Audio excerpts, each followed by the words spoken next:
Hello students, today we will go for modern approach to accounting. In modern approach, we will understand the recording of transactions in different way in comparison to the traditional way.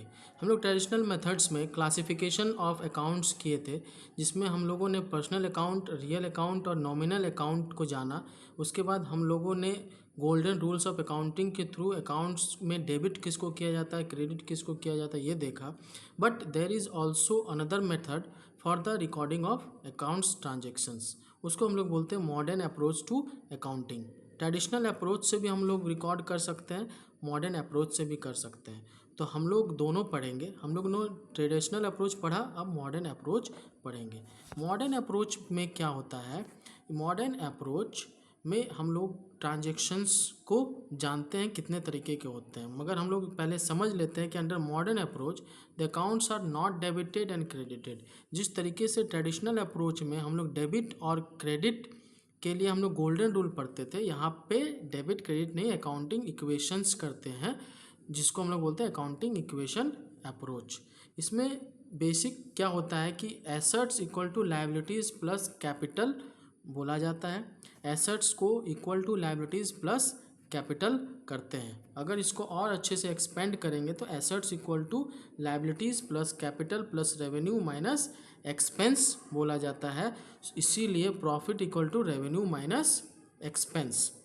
इसको और अगर elaborate करेंगे तो modern approach के अंदर हम लोगों को रिकॉर्ड कैसे करना है, उससे पहले हम लोग समझेंगे कि मॉडर्न रूल्स में 5 टाइप्स ऑफ अकाउंट्स में ट्रांजेक्शन्स होते हैं, जिसमें एसेट्स होते हैं, लायबिलिटीज़ होते हैं, इनकम्स होते हैं, एक्सपेंसेस होते हैं और कैपिटल होते हैं।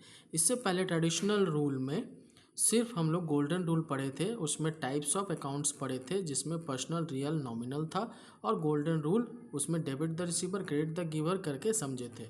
इसमें कुछ रूल अलग हैं, ठीक है।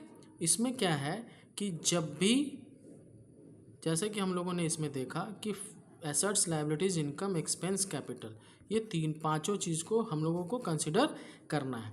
अब देखिए हम लोगों को कैसे डेबिट और क्रेडिट करना पड़ता है। पहले क्या है, यहाँ देखिए हेड ऑफ अकाउंट्स है, डेबिट किसको करेंगे, क्रेडिट किसको करेंगे।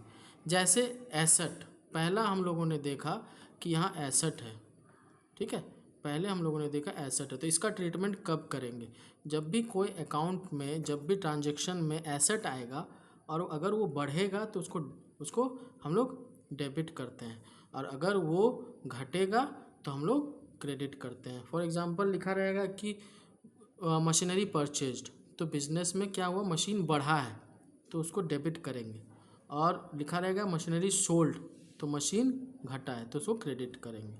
उसी तरह लायबिलिटीज़, अगर लायबिलिटी अगर घटेगा तो डेबिट करेंगे, अगर लायबिलिटी इंक्रीज होगा तो क्रेडिट करेंगे।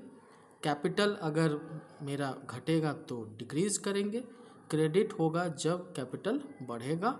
उसी तरह इनकम और रेवेन्यू जब कम होगा तो डेबिट होगा, और जब इंक्रीज होगा तो क्रेडिट, और एक्सपेंस जब बढ़ेगा तो इंक्रीज होगा डेबिट में, और क्रेडिट साइड होगा जब डिक्रीज होगा। तो these are the basic rule for the modern approach to accounting. Thank you.